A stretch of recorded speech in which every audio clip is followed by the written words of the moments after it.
नमस्कार दोस्तों, स्वागत है आपका आपके अपने चैनल शिक्षा की ज्योति ऑल क्लासेस पर।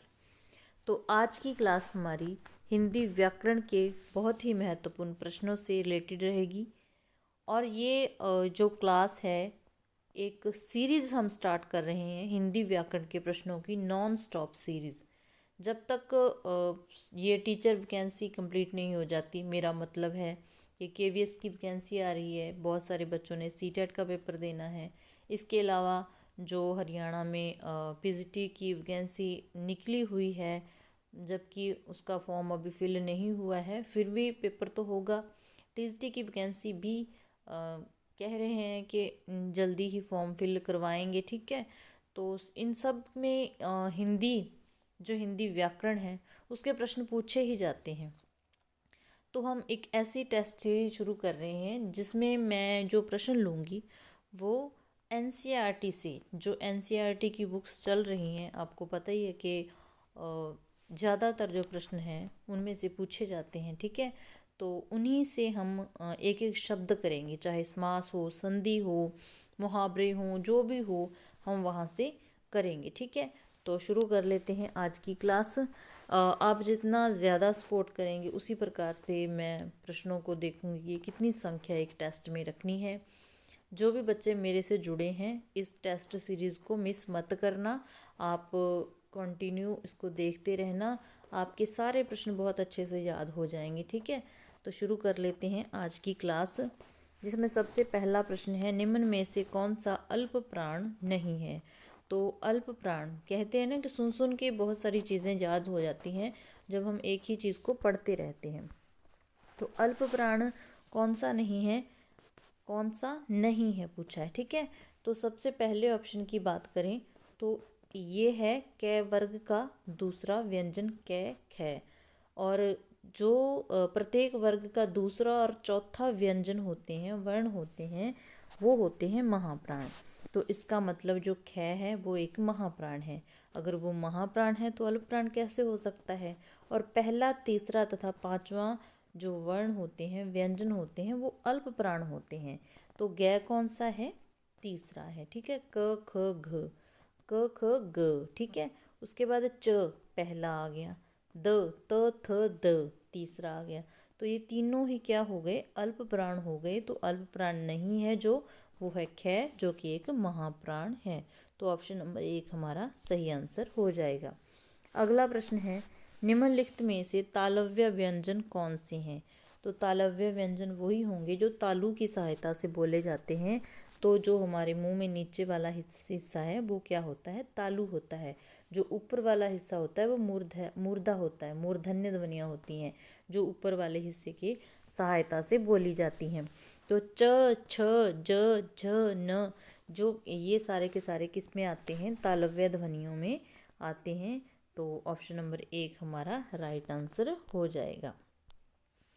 नेक्स्ट प्रश्न है, निम्नलिखित में से किस विकल्प के सभी शब्द भाववाचक संज्ञाएं हैं, ठीक है। तो आप एक एक शब्द को देखिए, जैसे धैर्य है, चतुराई है, प्रेम है, ये तीनों के तीनों ही भाववाचक संज्ञा के उदाहरण हैं, ठीक है। अगर हम नेक्स्ट ऑप्शन की बात करें तो वृक्ष क्या है, एक जातिवाचक संज्ञा आ गई है, ठीक है। इसी प्रकार से सूर्य क्या है आगे आ गया, शेर आ गया। तो चालाकी, उदासी, इस प्रकार से ये नहीं होंगे। तो सारे के सारी भाववाचक संज्ञाएं किस ऑप्शन में हैं, पहले ऑप्शन में है, ठीक है। हमारा वही राइट आंसर हो जाएगा। देना शब्द की भाववाचक संज्ञा क्या है, देना शब्द की भाववाचक संज्ञा क्या होगी, देन। देना की भाववाचक संज्ञा क्या होगी, देन, ठीक है। ऑप्शन नंबर 1 हमारा सही उत्तर हो जाएगा। अगला प्रश्न है, आप देखते जाइए, आगे आगे अच्छे लेवल के प्रश्न आएंगे जो अक्सर एग्जाम में पूछे जाते हैं, ठीक है। कौन सा प्रत्यय लगाने से मधुर विशेषण भाववाचक संज्ञा में परिवर्तित हो जाएगा, ठीक है। तो कौन सा प्रत्यय, तो प्रत्यय, ता प्रत्यय, तम प्रत्यय या पन प्रत्यय। तो मधुर में अगर हम ता प्रत्यय लगाते हैं तो मधुरता बन जाएगा, जो कि एक भाववाचक संज्ञा है, ठीक है। तो ऑप्शन नंबर 2 हमारा यहाँ राइट आंसर हो जाएगा। अगला प्रश्न है वात्सल्य वत्स की कौन सी संज्ञा है? तो वत्स की कौन सी संज्ञा हो गई? वात्सल्य, ये हो गई भाववाचक संज्ञा। ठीक है, भाववाचक संज्ञा हो जाएगा इसका राइट आंसर। नेक्स्ट प्रश्न है वह बहुत अच्छा लड़का है। वाक्य में वह कौन सा सर्वनाम है? वह, तो निश्चित रूप से हम कह रहे हैं कि वह बहुत अच्छा लड़का है, तो यहाँ पर क्या हो जाएगा? निश्चयवाचक सर्वनाम हो जाएगा। ऑप्शन नंबर 2 हमारा राइट आंसर हो जाएगा। अगला प्रश्न है, इसको ध्यान से करना, बहुत समझने वाली बात है। ठीक है, महीप स्वावलंबी छात्र है, उसे जितना काम करना होता है उतना वह स्वयं कर लेता है। इस वाक्य में कौन से सर्वनाम हैं? 3 अलग अलग वाक्य बन गए ना, तीनों में क्रम में बताने हैं कि कौन कौन से सर्वनाम हैं इसमें। अगर हम पहले वाक्य की बात करें, महीप स्वावलंबी छात्र है, तो इसका मतलब है हम किसी के बारे में बात कर रहे हैं। महीप स्वावलंबी छात्र है, तो इसमें कौन सा हो गया? इसमें अन्य पुरुषवाचक सर्वनाम हो गया। ठीक है, उसे जितना काम करना होता है उतना वह कर लेता है, तो जितना उतना आ गया, तो यहाँ हो गया संबंधवाचक सर्वनाम। इस वाक्य में उतना वह स्वयं कर लेता है, तो आगे स्वयं कर लेता है, खुद से करता है, तो आगे हो गया निजवाचक सर्वनाम। तो हमारा चौथा ऑप्शन इसमें बिल्कुल राइट आंसर हो जाएगा। ऑप्शन नंबर 4 अन्य पुरुषवाचक सर्वनाम, द्वंद्ववाचक और निजवाचक। ठीक है, नेक्स्ट प्रश्न है, अगर क्लास अच्छी लग रही है तो लाइक जरूर कर दिया करो। ठीक है, नेक्स्ट प्रश्न है मान्यता का विशेषण होगा। मान्यता, मान्यता का विशेषण क्या हो जाएगा? मान्यता का विशेषण हो जाएगा मान्य। ध्यान देने वाली बात है, मान्यता का विशेषण हो जाएगा मान्य, ये चीज़ मान्य है। ठीक है, नेक्स्ट है, अब इस प्रश्न को अच्छे से समझना, ये लगभग हर एग्जाम्स में पूछे जाते हैं ऐसे प्रश्न। 4 गज मलमल में कौन सा विशेषण है? विशेषण पूछा है। ठीक है, यहाँ पर बच्चे आके उलझ जाते हैं। आपने देखना क्या है, आप बच्चे कंफ्यूज हो जाते हैं ये 4 गज को देख के कि 4 गज ये तो संख्या है 4 गज, लेकिन ये तो हमें ये बताने के लिए है कि निश्चित है संख्या के अनिश्चित है, निश्चित है परिणाम के अनिश्चित है। ठीक है, निश्चित इन अनिश्चित का उत्तर हमें इस 4 गज से मिल सकता है।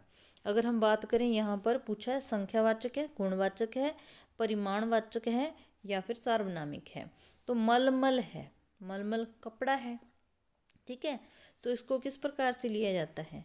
नाप तोल के लिया जाता है। तो नाप तोल जहाँ पर होता है तो वहाँ पर होता है परिमाण बोधक विशेषण। ठीक है, तो यहाँ पर पता चल गया। अगर ये मलमल की जगह कोई ऐसी चीज़ होती जिसे हम गिन कर ले लेते, ठीक है, गिन लेते, लोग होते, पेड़ होते, घर होते, उन चीज़ों को हम गिनते ना, तो वहाँ पर हो जाता है संख्यावाचक। तो हमें पता चल गया कि मलमल तो हम नाप तोल वाली चीज़ आ गई, तो ये हो गया परिमाण बोधक विशेषण। ठीक है, जहाँ पर अगर 4 गज आ गया तो यहाँ पर ये निश्चित आ जाएगा, निश्चित 4 गज ही है। ठीक है, तो निश्चित परिमाण बोधक विशेषण यहाँ हो जाता अगर ऑप्शन में निश्चित अनिश्चित की बात भी दी होती। ठीक है, तो इसका आंसर हो जाएगा तीसरा, परिमाण बोधक विशेषण। ठीक है, नेक्स्ट प्रश्न है मेरा घर इसी शहर में है, कौन सा विशेषण है? मेरा घर इसी शहर में है, तो इसमें सार्वनामिक विशेषण आ जाएगा, सार्वनामिक विशेषण इसमें आ जाएगा। ठीक है, अगला प्रश्न है निम्न में से कौन सा उत्तर अव्यय के वेदों से असंगत है? कौन सा भेद नहीं है अव्यय का? तो अव्यय के भेद होते हैं क्रिया विशेषण अव्यय, संबंध बोधक अव्यय, समुच्चय बोधक अव्यय, इसके अलावा होता है विस्मयादि बोधक अव्यय। यहाँ पर विसर्ग बोधक अव्यय, ये अव्यय का कोई प्रकार नहीं है, तो हमारा आंसर हो जाएगा ऑप्शन नंबर 2। अगला प्रश्न है पवन में कौन सी संधि है? ये बिल्कुल 10th क्लास की NCERT से लिया है मैंने। ठीक है, पवन में कौन सी संधि है? तो पवन में कौन सी संधि हो जाएगी? अयादि संधि। ऑप्शन नंबर 1 हमारा राइट आंसर हो जाएगा, अयादि संधि पवन में। ठीक है, नेक्स्ट है निम्नलिखित में से रेफ युक्त शब्द शांति है। रेफ किस रय को बोला जाता है? रेफ। ट्रैक्टर में भी रय लगा है। ठीक है, ट्रैक्टर में भी रय है, ग्रह में है, आचार्य में है, ड्रामा में है। जो ऊपर ये रय लगता है इसको रेफ बोला जाता है, ऊपर लगने वाले रय को रेफ बोला जाता है, तो यहाँ रेफ वाला शब्द आचार्य है। ठीक है, इस बात को भी आपको याद रखना है। इसका ऑप्शन नंबर 3 हमारा राइट आंसर हो जाएगा। अगला प्रश्न है अनु प्लस अय अन्वय में कौन सी संधि है। पहले तो ध्यान रखना है कि अनु प्लस अय से अन्वय बनता है। ठीक है, तो इसमें संधि पूछी गई है, संधि कौन सी है, इसमें यण संधि होगी। ठीक है, कौन सी संधि होगी, यण संधि इसमें आ जाएगी। अगला प्रश्न है राजीव लोचन में कौन सा समास है। राजीव लोचन में कर्मधारय समास का उदाहरण है राजीव लोचन। राजीव लोचन में कर्मधारय समास है। ऑप्शन नंबर 1 हमारा राइट आंसर हो जाएगा। अगला प्रश्न है निम्न में से कौन सा अंग उपमा का नहीं है। उपमा अलंकार की बात हो रही है। उपमेय होता है, उपमान होता है, इसमें जो इसके अवयव होते हैं। ठीक है अवयव होते हैं। उपमेय उपमान साधारण धर्म होता है, लेकिन विधेय नहीं होता इसमें। ठीक है, ये वाक्य के अंग होते हैं। सॉरी। नेक्स्ट है निम्न में से किस शब्द में आहट प्रत्यय का प्रयोग नहीं हुआ। यह एसटेट में पूछ लिया गया प्रश्न है और 10th क्लास की एनसीईआरटी में व्याकरण में साफ स्पष्ट लिखा हुए हैं ये शब्द। ठीक है, मुझे 3 शब्द तो नहीं पक्का पता। गुर्राहट पीजीटी में कॉमन सेशन में पूछा गया शब्द है। ठीक है, तो इसमें आहट प्रत्यय का प्रयोग किसमें नहीं हुआ है।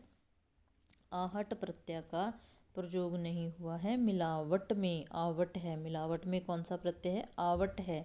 गुर्राहट में आहट है, बिलबिलाहट में आहट है, घबराहट में आहट है, मिलावट में आवट है। ठीक है, ऑप्शन नंबर 3 हमारा राइट आंसर हो जाएगा। अगला प्रश्न है वह पढ़ता रहता है में कौन सी क्रिया है। वह पढ़ता रहता है वाक्य है, वह पढ़ता रहता है। तो ऐसे उदाहरणों को याद करके चलना है आपको। ठीक है, तो इसमें संयुक्त क्रिया का प्रयोग हुआ है। संयुक्त क्रिया, यहाँ 2 क्रियाएं एक साथ आ जाएं। पढ़ना भी क्रिया हो गया, रहना भी क्रिया हो गया, पढ़ता रहता है। ठीक है, संयुक्त क्रिया यहाँ पर हो गई। नेक्स्ट है कमला कल पत्तर लिखेगी में कौन सा वाच्य है। कमला कल पत्तर लिखेगी में कृत्रिवाच्य है, कृत्रिवाच्य है। ठीक है, ऑप्शन नंबर 2 हमारा राइट आंसर हो जाएगा। तो ये थे हमारे आज के 20 प्रश्न जो व्याकरण में बच्चों को दिक्कत आती है, उलझे उलझे प्रश्न लगते हैं। इस टेस्ट सीरीज़ को जो भी बच्चा करेगा, मेरे से जितने हो सकेंगे हम उतने ही क्वेश्चन इनमें कर लेंगे सीरीज़ में। ठीक है, तो उसको व्याकरण उंगलियों पर रट जाएगी, गलती नहीं होगी। ठीक है, तो मिलते हैं ऐसी ही नेक्स्ट वीडियो में। अगर आपको क्लास अच्छी लगी तो लाइक करना, चैनल पर पहली बार आए हो तो सब्सक्राइब जरूर कर लेना। मिलते हैं नेक्स्ट वीडियो में, तब तक के लिए बाय, धन्यवाद।